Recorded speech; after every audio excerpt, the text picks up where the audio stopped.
హల్లెలూయా. ఎంతమంది సంతోషంగా ఉన్నారా, బాధతో ఉన్నారా? సంతోషంగా ఉన్నారా, బాధతో ఉన్నారా అని అడుగుతాను. దేవుని సన్నిధిలో ఉన్నప్పుడు మనము ప్రతి దినము ప్రతి క్షణం దేవుని సన్నిధిలో సంతోషకరంగా ఉండాలి. ఆమేన్. ఇప్పుడు సంతోషంగా ఉన్నారా, బాధగా ఉన్నారా చెప్పండి. సంతోషంగా ఉన్నవారు గట్టిగా హల్లెలూయా చెప్పండి. హల్లెలూయా. ఆమేన్. ఇప్పుడు మనం చాలా మంది దేవుని సన్నిధిలో సంతోషంగా దేవుని వాక్యం విని ఎడలా దేవుడికి అది ఒక మంచిగా దేవునికి కనబడుతుంది. బాధతోటి దేవుని సన్నిధిలో ఎప్పుడు కూడా మనం ఉండకూడదు. ఆమేన్. ఇప్పుడు వాక్యంలోకి వెళ్దాం. మత్తయి సువార్త 8:8 అధ్యాయం 8వ వచనం.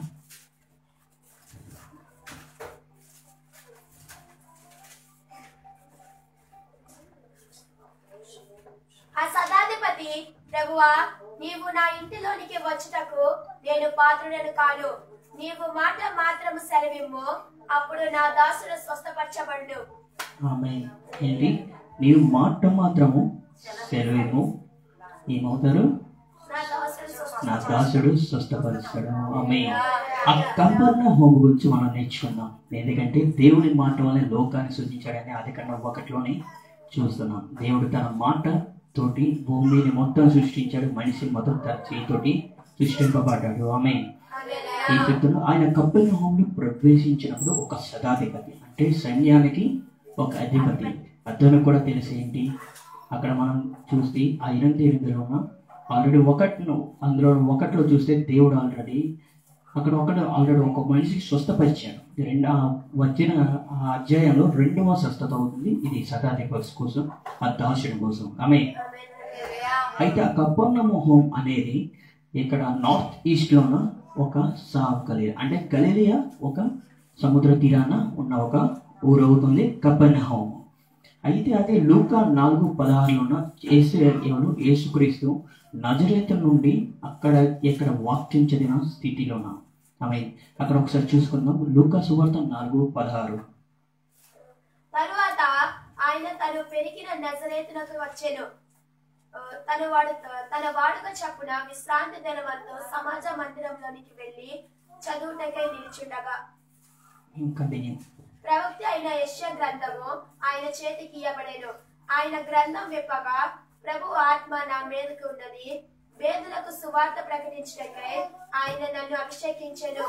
చెరలనున్న వారికి విడుదలను, గుడ్డి వారికి చూపును కలుగునని ప్రకటించుటకును, నలిగిన వారికి విడిపించుటకును, ప్రభు హితవత్సరమును ప్రకటించుటకును ఆయన నన్ను పంపి ఉన్నాడు. అక్కడ మొత్తం 6 పాయింట్లు చూడొచ్చు. అక్కడ లూకా సువార్త 4:18 ఇక్కడ విశ్రాంతి దినాన యేసుక్రీస్తు వచ్చి ఏం చేస్తున్నారు? యెషయా గ్రంథం విప్పారు. యెషయా గ్రంథంలోన ఒక స్క్రిప్చర్ అంటే ఒక పత్రాన్ని విప్పి చదివింది. అది యెషయా గ్రంథం 61లో 1-2 వాక్యాలు అక్కడ రాయబడి ఉంది. అక్కడ అదే వాక్యం ఎవరు? యేసుక్రీస్తు బైబుల్ అక్కడ స్క్రిప్చర్ తీసి అంటే అక్కడ ఉన్న బైబుల్ తీసి అందులో చదువుతున్నది ఏంటి? అందులో మొదటిది మనం చూద్దాం. 18వ వచనం. ప్రభువు యొక్క ఆత్మ, తర్వాత బీదలకు సువార్త, తర్వాత అవుతుందా ఆయన నన్ను అభిషేకించాడు. 3వదిగా. 4వది చెరలో ఉన్న వారికి విడుదల. 5వదిగా గుడ్డి వారికి ఒక చూపు అంటే స్వస్థత. తర్వాత 6వది నలిగిన వారికి విడిపించడం. అంటే 6 పాయింట్స్ ఉన్నాయి అక్కడ మనం చూస్తే.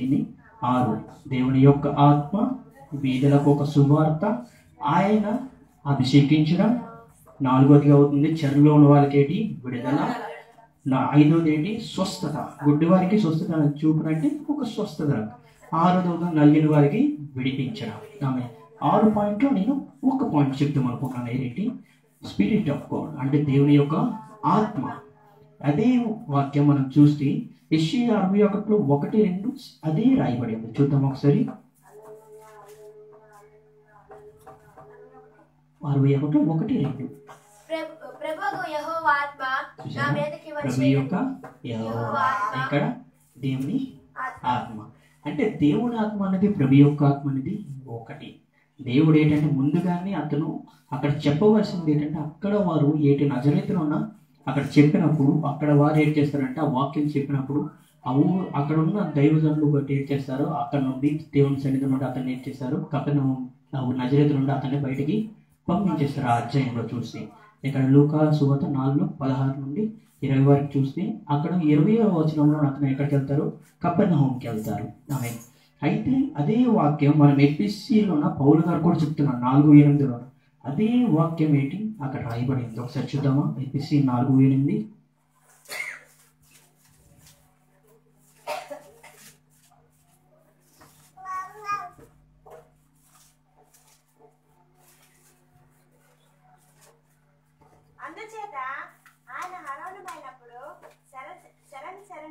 చూసారా? అదే 4వ పాయింట్ చెప్పాను, ఏంటి? చెరను వారికి విడుదల. అదే చెరను చెరగా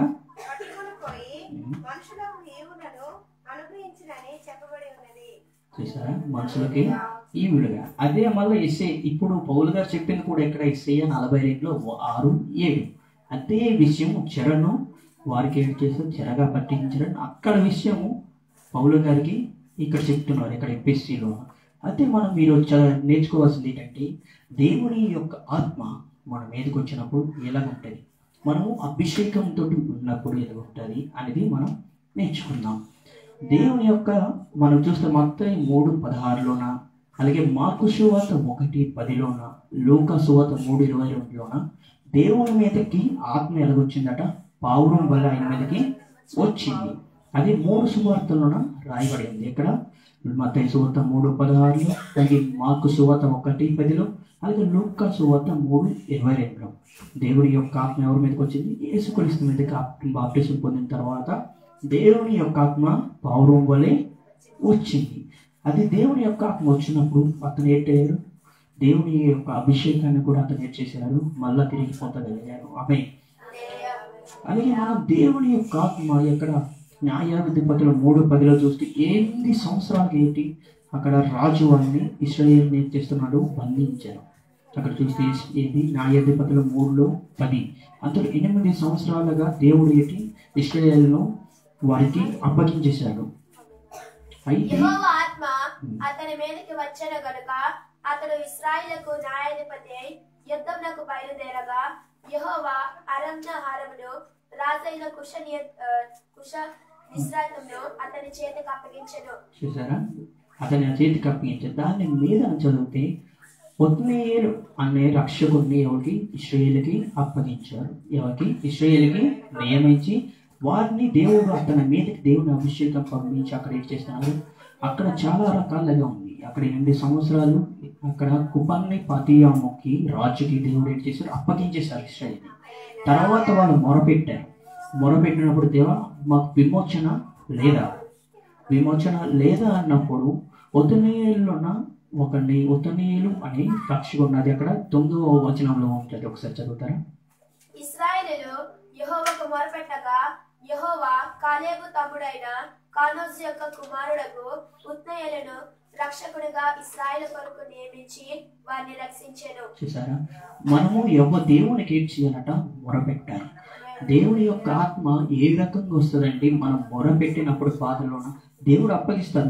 వాళ్ళు ఆ అధ్యాయం చూస్తే వారు చేసిన పాపం ద్వారా దేవుడు ఏం చేశారట? వాళ్ళని అప్పగించేశారు. అప్పగించడం ద్వారా వాళ్ళు ఏంటి? దేవునికి మొరపెట్టారు. శ్రమ వచ్చినప్పుడు ప్రతి ఒక్కరి దేవుడు గుర్తొస్తారుగా. నాకు కావాలి, మనకు కావాలి, ఎవరికి కావాలి. శ్రమ వచ్చినప్పుడు మాత్రం దేవుడు ఇంకా రోజు గుర్తొచ్చిందని కానీ ఇంకా 10 రెట్లు దేవుడు గుర్తొస్తారు. అలాంటి సమయంలో ఇశ్రాయేలు కూడా ఏం చేశారు? 8 సంవత్సరాలు దేవుడు అతనికి బాగా బానిసత్వంలో వచ్చినప్పుడు వారికి దేవుడు గుర్తొచ్చినప్పుడు వాళ్ళలోన ఒక ఒత్నీయుల్ని దేవుడు ఏం చేసి రక్షకుడుగా ఎంచుకొని అత్యున్నది వారు దేవుడిని ఆత్మ అతనితో వెళ్ళి అతను ఏం చేశారో జయించారని మనం 10వ వచనం చూస్తాం.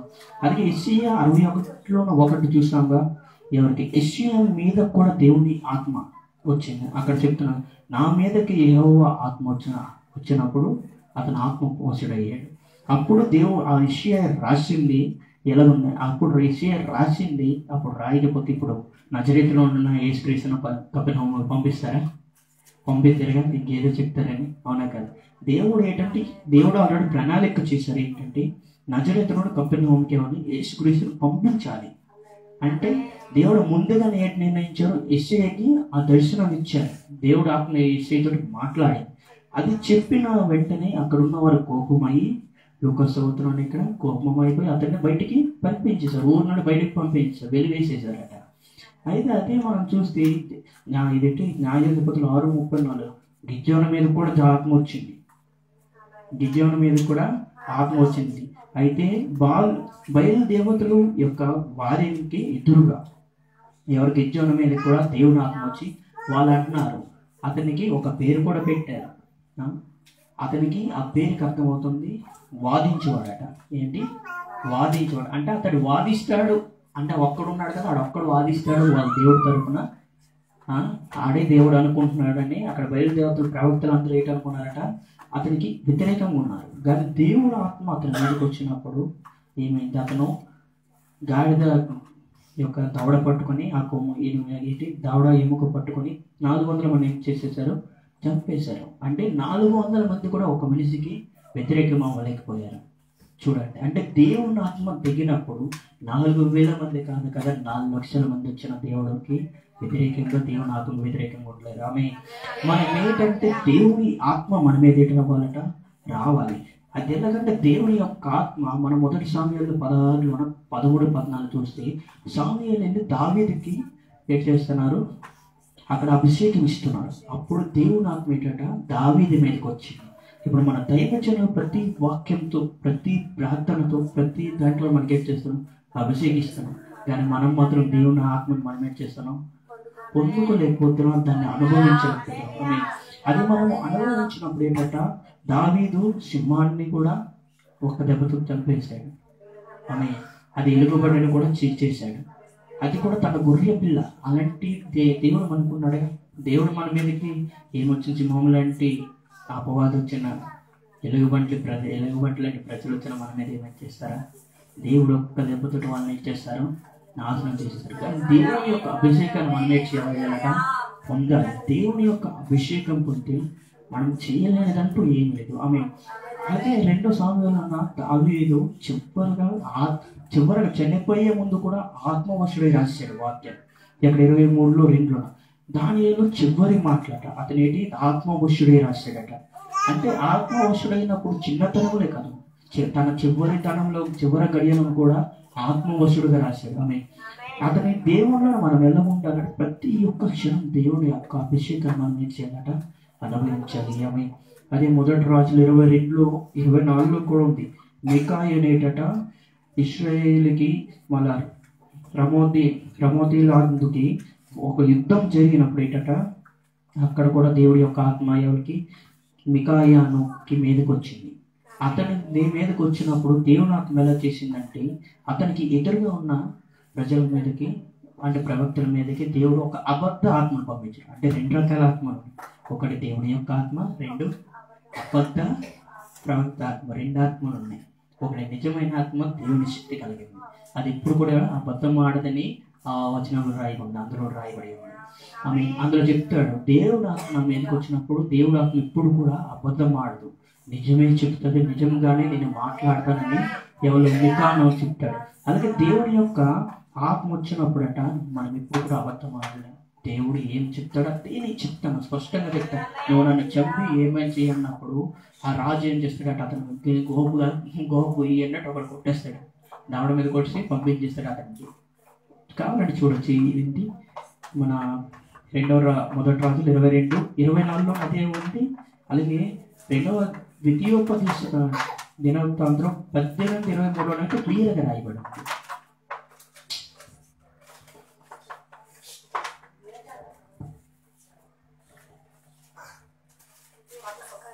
రెండవ దినవృత్తాంతం 18-23 అందులోనైతే కొద్దిగా స్పష్టంగా రాయబడి ఉంది, మనం చూడవచ్చు.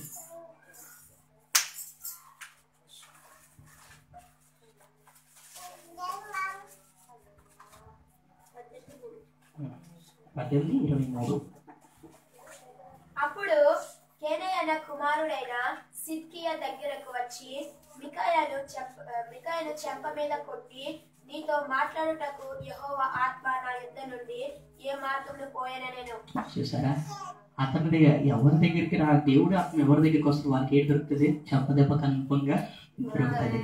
అంటే మనకి ఒకరు కొట్టారంటే మనకి దేవుడు మనకి ఏదో ప్రేరేపించారు అది చెప్పినప్పుడు మనం చెంప తగలచ్చు, లేదా శ్రీపల్ల రాళ్ళు తగలచ్చు, లేదంటే మన యేసుక్రీస్తులా ఊరు నుండి వెళ్ళైనా వెళ్ళవచ్చు. ఆమె దేవుని ఆత్మ వచ్చినప్పుడు అంటే అతని మనం చూస్తే ఇక్కడ 2వ రాజుల్లోనూ కూడా ఉంది 2:16 ఏలియాకి ఎలీషా వెళ్ళి అడుగుతాడు, ఎక్కడికి వెళ్ళినా నీ దేవుడి పేరట నేను నీతోటి వస్తాను, నువ్వు ఎక్కడికి వెళ్తే అక్కడికి వస్తాను అని. యేసయ్య ఏలియాకు ప్రతి క్షణం వెళ్ళినప్పుడు లాస్ట్కి దేవుడు యొక్క అగ్ని రథం చెక్ చేసిందట. ఏలియా ఒట్టుకి వెళ్ళినప్పుడు అతను ఏం చేశాడు, ఎలీషా తన దగ్గర ఉన్న బట్టల్ని చింపేశాడు. తను చింపుకొని అక్కడ దేవుడు నన్ను ఒట్టుకెళ్ళిపోయింది, నేను ఏం చేయాలన్నప్పుడు బాధపడినప్పుడు ఎవరు ఏలియా యొక్క దుప్పటి పడినప్పుడు ఆ దుప్పటితోటి ఆ నది దాటడానికి అతను ఆ దుప్పటితో నది కొట్టినప్పుడు నది ఏంటంటే 2 భాగాలు అయిపోయింది. అంటే దేవుని యొక్క అభిషేకం మనం వెళ్ళకుండాలంటే ప్రతి దేంట్లో ఉంటాయి. మనం ఏం చేయాలంటే దాన్ని పొందుకోవాలంటే మనం ఏదో ఒకటి మన హృదయంలో ఏదైనా బాధ ఉంటే దాన్ని చీట్ చేయాలి, ఏదైనా ఒక ఆలోచన ఉందో దాన్ని చీట్ చేయాలి. ఏది మన మీద ఉందో మన ఏది అడ్డుతుందో అది తీరుస్తేనే దేవుడు ఏం చేస్తారు, ఒక దుప్పటి లాంటి ఒక అభిషేకాన్ని మనకి పంపిస్తారు. ఆమె దేవుడి సన్నిధిలో మనం వెళ్ళకుండాలంటే నిష్కలంకులుగా అక్కడ ఏమీ లేకుండా ఉంటే దేవుడు ఏం చేస్తారు, నింపుదల ఇస్తారు. ఇప్పుడు మనం చూస్తే దేవుడు వివాహ విందుకు వెళ్ళారుగా, వివాహానికి వెళ్ళినప్పుడు ఆ కుండల్లో ఏమీ లేదు కాబట్టి దేవుడు వాటిని నింపడానికి ఇచ్చారు. అవునా కదా, వాటిని ఏమైనా ఉంటే నింపడానికి ఇస్తారా, లేదు.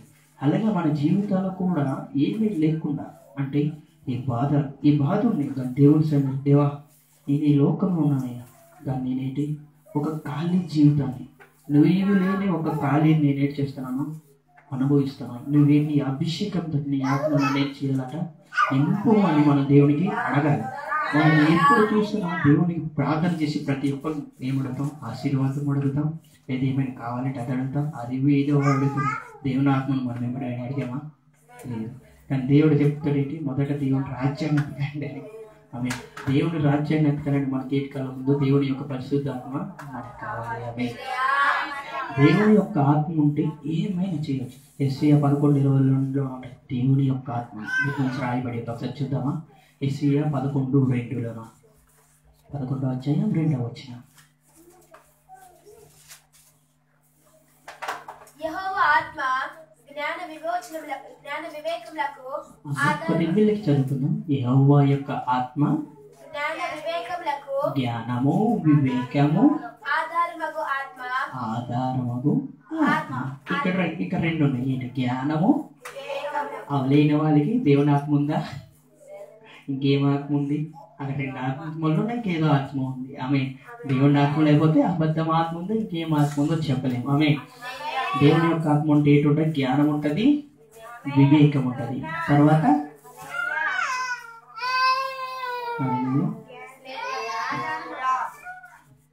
ఏముంది, జ్ఞానము వివేకము ఆధారమగు ఆత్మ ఆలోచన బలమునకు ఆధారమగు ఆత్మ. చూసారా, ఏంటి బలమునకు కూడా ఆధారం. ఈ లోకానుసారమైన బలం కాదు, దేవుని యొక్క ఆత్మానుసారమైన బలం. దేవుని యొక్క ఆత్మ వచ్చినప్పుడు బలహీనం కాదు. దావీదు ఏంటంటే నాకు దేవుడు తోడున్నాడని దేవుని యొక్క అభిషేకం కోసం నేర్చేసి గొలియాతును కూడా గెలిచాడు. దేవుడు తోడున్నాడు అనడానికి దేవుని యొక్క ఆత్మ తనతో ఉన్నది కాబట్టి, తనతో ఉన్నది తనలో ఉన్నది కాబట్టి తన గొలియాతును కూడా గెలిచాడు. ఆమె మనం చూస్తే దానియేలు కూడా దేవుని యొక్క ఆత్మ పొందాడు. ప్రతి ఒక్కరు దేవుని ఆత్మతోటి నింపబడే ప్రయాణం చేయాలి. మన యేసుక్రీస్తు ప్రభువు గారు ఏంటి ఆత్మ ఏంటి పరిశుద్ధాత్మ ద్వారా నడిపింపబడ్డారు. పౌలు నడిపింపబడ్డారు కదా. ప్రతి ఒక్కరు కూడా దేవుని యొక్క ఆత్మ ద్వారా నడిపింపబడ్డారు. దేవుని యొక్క జననం కూడా ఒక చుక్క నడిపింపబడ్డది, దేవుని యొక్క దూత. అవునా కాదు, ప్రతి ఒక్కదాన్ని కూడా దేవుని యొక్క ఆత్మ ఉంటే మనలోన ఎక్కడికి నడవలేని స్థితిలో కూడా దేవుడు ఏం చేస్తారు, నడిపిస్తారు. ఆమె అది యెషయా 63:14 కూడా ఏంటి, అక్కడ దేవుని ఆత్మ ఏం చేస్తుందట, మనకి విశ్రాంతి కలిగి చేస్తుందట.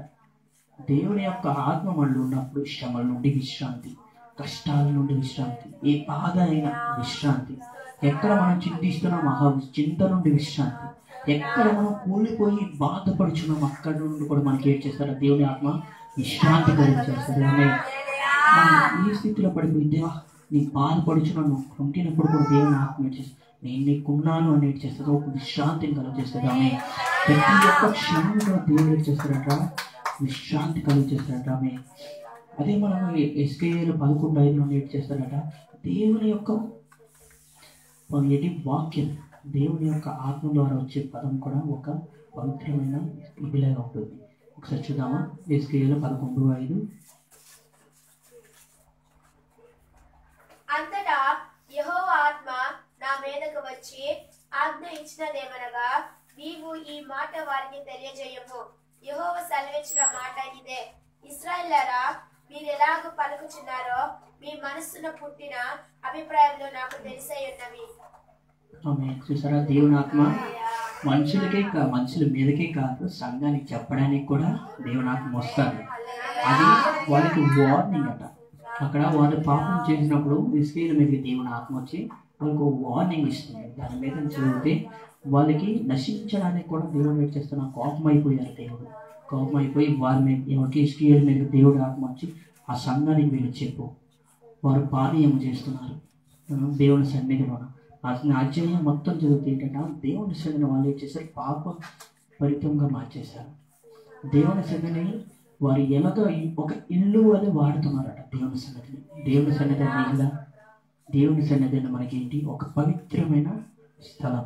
మనము స్థలం లేని స్థలంలో కూడా దేవుడు ఏంటి మోసే చెప్పారు కదా, నువ్వు నీ చెప్పులు అక్కడ ఉంచు, ఎందుకంటే ఇది దేవుడి యొక్క అభిషేకం దిగింది కాబట్టి ఇదేంటి ఆ పవిత్ర స్థలం ఏంటంట, పరిశుద్ధ స్థలంగా మార్చబడ్డాయి. దేవుని యొక్క సన్నిధి కూడా మనకి ఏంటంట ఒక పరిశుద్ధమైన స్థలం. అందులో దేవుని యొక్క అభిషేకం దిగుతుంది. పెంతికొస్తే నాన్న 2-3 కూడి అలాగంటే దేవునికి ఒక సన్నిధి పెట్టాలి. ఇప్పుడు మన పెంతికొస్తే నాన్నేటి అందరూ కూడినప్పుడు వారు ప్రార్థన చేసినప్పుడు ఏంటంటే దేవుని అభిషేకం, దేవుని ఆత్మ అగ్ని వాళ్ళ మీద చేసిందట, వాళ్ళ మీద కమ్ముకుంది. ఆమె వాళ్ళు ఏం చేశారు, అగ్ని ఆత్మలో ఏటట పరవశులయ్యారు. ఆమె దేవుని ఆత్మ ఎలాగ నడిపిస్తుంది అంటే ప్రతి ఒక్క చోట్ల నడిపిస్తుంది. అలాగని చూస్తే ఎస్కేలు 37:1 అయితే ఒక రకంగా ఉంటుంది. చూద్దామా, ఎస్కేలు 37:1 ఎలాంటి స్థితిలో కూడా దేవుడు ఆత్మ ఎలా నడిపిస్తారు. యెహోవా హస్తము నా మీదకి వచ్చెను, నేను ఆత్మ వశుడై ఉండగా యెహోవా నన్ను తోడుకొని పోయి ఎముకలతో నిండి ఉన్న ఒక లోయలో నన్ను విప్పెను. హల్లెలూయా. ఎక్కడ విప్పాడు? ఎముకలో ఉన్న లోయలో కూడా దేవుడు తీసుకెళ్తాడు. దేవుడు హస్తం అంతటి ఉంటుంది. దాన్ని దేవుడు చూస్తారా, ఎముకల్లో మనం ఏం చేయగలం, దాటగలమా లేదా అంటారా. దేవుడు మనం ఎముకలంటే మన స్థితి ఏమి నిర్జీవం లేని ఒక స్థాయిలో మనం ఉన్నప్పుడు దేవుని హస్తం మన తోడు నడిపిస్తారుగా. ఎంతమంది నమ్ముతున్నారు? దేవుని హస్తము ఎంత కష్టపరితమైనా సరే మనల్ని నడిపించు తీసుకెళ్తాం. ఇప్పుడు ఏరియాకి తీసుకువెళ్ళినట్టు అతన్ని ఒక్క దగ్గర నుండి ఒకరికి ఏంటి ఒక సుడిగుండము వల్ల అతనికి తీసుకువెళ్ళినట్టు, అలాగే యోగ జీవితంలో ఒక సుడిగుండం లాగా వచ్చి తీసుకెళ్ళి వెళ్ళిపోవచ్చు. ఉన్న ఆశని కూడా సాతాను తీసుకెళ్ళిపోవచ్చు అన్నా కదా. చాలా రకాలుగా చూస్తే మన జీవితంలో ఎన్నో రకాల సుడిగుండం. కొత్త నిబంధనలు చూసి ఏంటి ఒక సమస్య అన్ని ఒక అల్ప విశ్వాసమైన ఒక సుడిగాలి రావచ్చు. చాలా రకాలు ఉన్నప్పుడు దేవుడు మనతో ఉన్నారు, మన తోడుగా ఉన్నారు. దాని దేవుడు నడిపించినప్పుడు మనం ఎలా పౌలు లాగా దేవుడు పిలిచినట్టు మనం వెళ్ళాలి. దేవా అక్కడ సుడిగుండం ఉంది, దేవా ఇక్కడ తుఫాను ఉంది, దేవా ఓడలో అంటే నాకేటుంది సుఖం ఉందని చెప్తామా? లేదు. దేవా నీతో నేనేం చేస్తాను, నడుస్తాను. ఏలియా చెప్పినట్టు ఎలాగా, నువ్వు ఎక్కడికి వెళ్తే అక్కడికి నేను వస్తాను, నువ్వు ఎక్కడ చనిపోతే అక్కడ చనిపోతావు, నువ్వు ఎక్కడ ఉంటే అక్కడ ఉంటావు. రూతుని చూసారా, రూతు చెప్పినట్టే తన అత్తగారికి ఏం చెప్తాను, నువ్వు ఎక్కడ ఉంటే నీ జనమే నా జనం, నీ దేవుడే నా జనం, నువ్వు ఎక్కడ ఉంటే నేను అక్కడే ఉంటాను. మనం చెప్పగలం దేవుడికి? చెప్పగలమా లేదా? చెప్పగలమా లేదా చెప్పండి. దేవునికి చెప్పగలమా? మనం చూస్తే హెబ్రీలో 11లో చెప్తారు ఎవరు? పౌలు చెప్తారు, మోసే చెప్తారు. ఏంటి, దేవుళ్ళు ఉన్న శ్రమే నాకేట అయ్యిందట, మేలయ్యింది. మన ధైర్యంగా చెప్పారు కదా, విశ్వాసం కోసం. విశ్వాసంలో మనం ఏం చేయాలట, ఉండాలి. విశ్వాసంలో ఉన్నప్పుడు సంతోషం కూడా మనకు ఉంటుంది. ఇప్పుడు మనకి పదాలు ఉన్నాయిగా, పదాల్లో ఉన్న 2వ పదం ఏంటి చెప్పండి?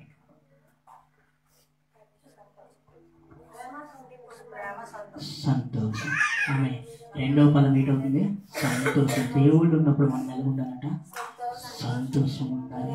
ఆమె మనం దేవుళ్ళను ప్రతి క్షణం సంతోషంగా ఉంటున్నామా, బాధపడుతున్నామా చెప్పండి? సంతోషం ఉందా? ఎవరిని బట్టి? నేను స్వస్థపరిచే హోవాన్ని బట్టా, లేకపోతే స్వస్థపరిచే డాక్టర్ని బట్టి? ఆమె దేవుని బట్టి. అవునా కదా? ఎవరు? నేను స్వస్థపరిచి యెహోవాని. నేను ఎక్కడ? నిర్గమకాండం 15:26 పెట్టి నిన్ను స్వస్థపరచువాడిని యెహోవాని నేనే. ఎలాగ స్వస్థ? విశ్వాసము దేవుని యొక్క శక్తి వల్ల మనకి వస్తుంది స్వస్థత. ఆమె మనకి దేవుని యొక్క మనలోకి వచ్చినప్పుడు మన మీదకి పక్క వారికి కూడా ఏదొస్తుందంట? స్వస్థత వస్తుంది. ఆమె అదే కీర్తనలు 41:3 రోగము కలగగా నీవే వారిని స్వస్థపరచు అని దేవుడు దావీదు చెప్తాం. అంటే రోగం కలిగిన వాటిని స్వస్థత ఎవరికి కలుగుతుందట? అవతల వారికి. ఎలాగ? మనం దేవుడి ఆత్మలో మనం చెప్పాలి. దేవుని యొక్క సన్నిధిలో మనం, దేవా నేను ప్రార్థన చేయక దేవా రోగం వాళ్ళకి వచ్చింది, దేవా వాళ్ళకి రోగం కలిగింది, వాళ్ళు స్వస్థపరిచి యెహోవా ఎవరు? నీవే దేవా వాగ్దానం ఇచ్చావు కదా దేవా, నువ్వు వారికి స్వస్థత ఇస్తాను. మనం ఏం చేయాలి? దేవునికి అడగాలి. మనం ఎలా ఉండాలి? దేవుని అందు నిరీక్షణ నుంచి మనం అడగాలి. ఎక్కడ కీర్తనలు 43:5 ఎక్కడ దేవుని అందు నిరీక్షణించుకొని దావీదు చెప్తాడు. దేవుని అందు మనం నిరీక్షణ నుంచి దేవునికి అడగాలి. ఏమని? దేవా నాకు స్వస్థత కావాలి, దేవా ఈ యొక్క అభిషేకం నాకు కావాలి, నన్ను నింపుదలలో నింపు దేవా అని మనం అడుగుతాట. దేవుడు అడుగుతారు. అవునా కాదా? ఒక ప్రశ్న అడుగుతున్నాను, దేవుడిని ఎందుకు ఎంచుకున్నారు మీరు? దేవుణ్ణి మీరు ఎందుకు ఎంచుకున్నారు? మొదటగా మనం దేనికి వచ్చి దేవుడు ఆశీర్వదిస్తాడని కదా. మొదటగా ఆ దేవుడి దగ్గరికి వెళ్తే నాకు ఆశీర్వదిస్తాడు లేదా స్వస్థత ఇస్తాడు అలాంటివన్నీ మనము చాలా రకాలు. అవునా కదా? దేవుడి దగ్గరికి వెళ్తే నా జీవితం ఏంటవుతుంది? బాగుపడుతుంది లేదా మారుతుంది అని మనం ఏం చేసాం? వచ్చామా లేదా? కానీ దేవుడు మన కొరకు ప్రాణం పెట్టాడని ఎవరైనా వచ్చారా? యోహాను 10:11 మంచి కాపరి గొర్రెల కొరకు తన ప్రాణాన్ని ఏం చేస్తారట? పెడతారు. కీర్తన 23:1 ఏముంది? యెహోవా అదే కాపరి ఇక్కడికి వచ్చేసరికి మన కొరకు ఏం చేశారట? ప్రాణం పెట్టారు. ఎందుకు? మన గొర్రెలము దారి తప్పాము కాబట్టి దేవుడు మన కొరకు పాపంలో మరణించి మన దారిలోనికి తెచ్చారు. చీకట్లో ఉన్న మనం నేర్చేశారట, విడుదల పరిచారు. ఆమె అదే మనం అందరికి తెలిసిన వాక్యం ఒకటి నాకు తెలిసింది. యోహాను సువార్త 3:16 దేవుడి లోకాన్ని ఎంతో ప్రేమించను కాగా తన అద్వితీయ కుమారునిగా పుట్టిన వానికి విశ్వాసముంచు ప్రతి వాడు నశింపక నిత్య జీవము పొందుతారట. ఏంటవుతారట? ఏం చేయాలట? విశ్వాసం. మొత్తం 3. ఒకటి దేవుళ్ళలో మనకి ఆత్మీయంగా పొందాలి. 2 దేవుళ్ళలో మనం ఏదో ఉండాలి, సంతోషం ఉండాలి. దేవుడికి మనం ఏటవ్వాలి? నింపు. దేవుళ్ళలో మనం ఏటవ్వాలట? నింపుదల అవ్వాలి. 4వది మనం ఏంటట?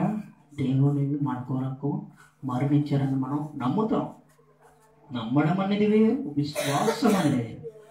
నమ్మడం అనేది ఇప్పుడు నమ్మకం ఉంటుంది, రేపు నమ్మకం పోతుంది. విశ్వాసం చనిపోయినా కూడా అవతల చంపేసి ఏం చేసినా కూడా మనం నెలకొంటాం. విశ్వాసం అంట. దేవుని ఎందుకు మనకు అంత విశ్వాసం ఉందా? నమ్మకం ఉందా? విశ్వాసమా? ఇప్పుడు దేవుడు వచ్చి మీ కొరకు ప్రారంభపడితే మీరు ఏం చెప్తారు? ఇస్తారా? దేవా స్తోత్రం.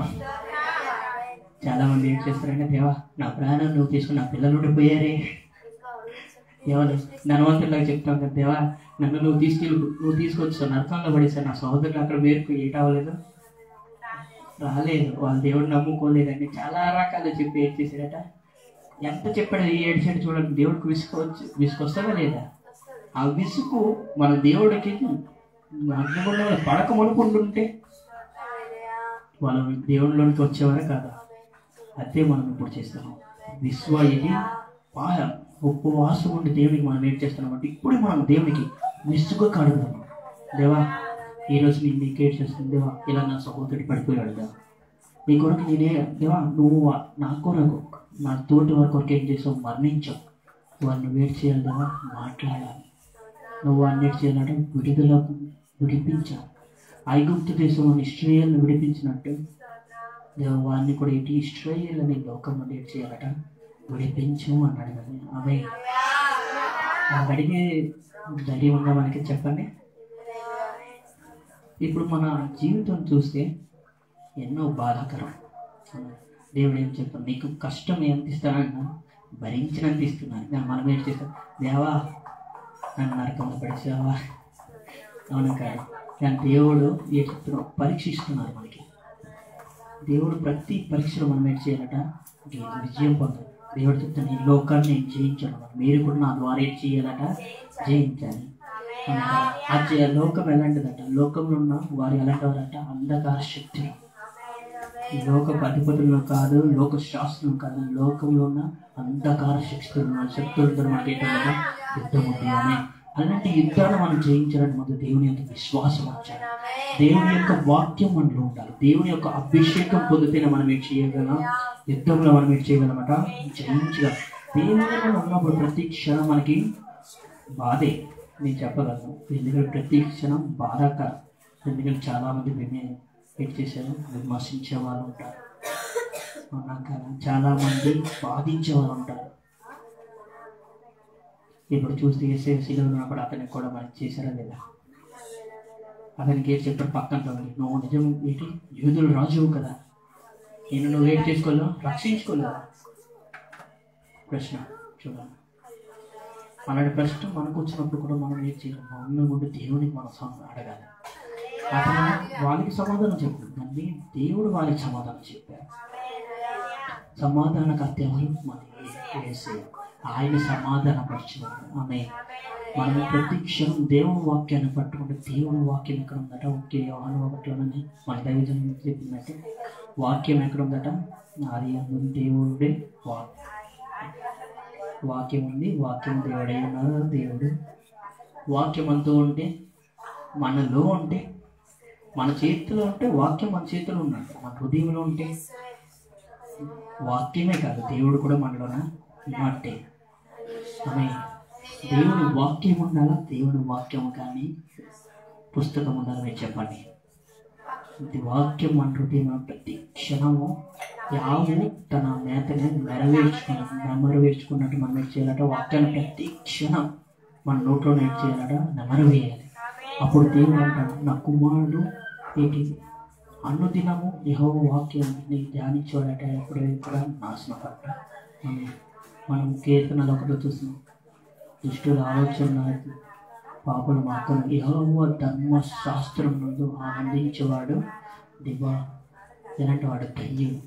యెహోవా వాక్యాన్ని మనం ధ్యానిస్తే, మన దైవజన ప్రతి క్షణం చెప్తే, రోజుకి 24 గంటలు కదా, ఎంత క్షణం ప్రార్థన చేస్తున్నాం, సంవత్సరానికి ఇన్ని రోజులు కదా, ఇన్ని రోజులు మనం దేవుని వాక్యాన్ని ధ్యానిస్తున్నాం.